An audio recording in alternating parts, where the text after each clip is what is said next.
எங்களை இருகரக்கும் வேண்டி விரும்பி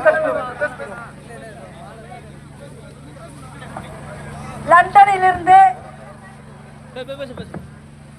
அன்புக்குரிய பெரியோர்களே, தாய்மார்களே, வணக்கத்திற்குரிய வாக்காளர் பெருங்குடி மக்களே, நீங்கள் எல்லாம் நீண்ட நேரமாக காத்திருக்கிறீர்கள் என்பதை நான் நன்கு அறிவேன்.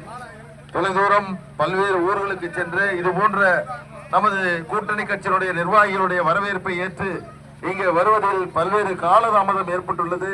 அதற்காக என்னுடைய வருத்தத்தை தெரிவித்து இன்னும் பல ஊர்களுக்கு செல்ல வேண்டி இருக்கக்கூடிய காரணத்தினால் நான் சுருக்கமாக நடைபெறக்கூடிய இந்த தேர்தலில்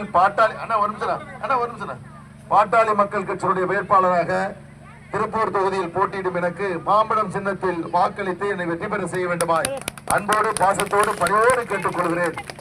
இங்கே லண்டனில் இருந்து என்னுடைய அருமை நண்பர் பாப்பா வெற்றி என்னை வரவு வாழ்த்துவதற்காக இந்த தேர்தல் திருவிழாவில் கலந்து கொள்வதற்காக லண்டனில் இருந்து வந்திருக்கிறார். அவர் இப்பொழுது உங்களிடம் ஓரிரு வார்த்தைகளை இப்பொழுது பேசுவார். எல்லாருக்கும் வணக்கம். நல்லா இருக்கீங்களா? சத்தமா நல்லா இருக்கீங்களா? சந்தோஷம்.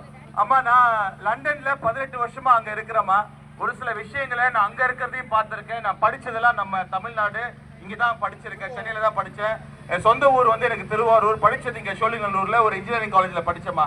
நான் எதை பத்தி பேச வந்திருக்கேன் அப்படின்னா, முதல்ல 2-3 தலைவர்களை பத்தி நான் பேசிடுறேன். அப்புறம் கடைசியா நான் பாலன். அதாவது இந்தியாவுக்கு பெருமை. நான் வந்து படிக்க போனது 2007. அப்ப காந்திஜின்னு சொல்லுவாங்க. இன்னைக்கு அதே இந்திய நாட்டுல இருந்து ஒருத்தவங்க யூகேக்கு லண்டனுக்கு வராங்கன்னா இன்னைக்கு நமது மதிப்பு மோடிஜி அப்படின்னு சொல்றாங்க. இரண்டாவது பட்சத்துல ஒரு முறை இறந்தார் தலைமுறை காத்தார் அப்படின்னா அது ஒரு பெரிய தலைவருக்கு சொல்லலாம். அது யாருன்னா நம்ம அன்புமணி அண்ணனுக்கு அந்த ஒரு விஷயம் சொல்லலாம். ஏன் அப்படி சொல்றோம் அப்படின்னா, ஆம்புலன்ஸ் என்ன ஏதோ வந்தாங்க அவங்களுக்கு தூக்கி போட்டு போனாங்க அப்படி இல்ல. உங்களுக்கு மருத்துவ உதவியை நம்ம படம் எல்லாம் பார்க்கும்போது நிறைய படங்கள் பார்த்திருப்போம். என்ன பார்த்திருப்போம்? 2 நிமிஷத்துக்கு முன்னாடி வந்திருந்தா இந்த உயிரை காப்பாத்திக்கலாம் அப்படின்ட்டு. இன்னைக்கு அது ஒரு வெறும் ஆம்புலன்ஸ் மட்டுமல்ல, ஒரு மினி கிளினிக். உங்களுக்கு வேண்டிய முன் சிகிச்சையை நாங்க பண்ணி பல உயிர்களை காப்பாற்ற வேண்டிய ஒரு உன்னத சேவையை செஞ்சுக்கிட்டு இருக்காங்க.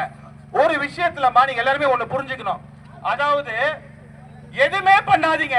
அதாவது நீங்க ஒரு அமைச்சரா இருக்கும் போது, மத்திய அமைச்சரா சுகாதாரத்துறை அமைச்சரா இருக்கும் போது நீங்க எதுவுமே பண்ண வேண்டாம், உங்களுக்கு நான் பணம் தரேன் அப்படின்னு சொன்னாங்க. எதுவுமே பண்ணாததுக்கு யாராச்சும் பணம் கொடுப்பாங்களா?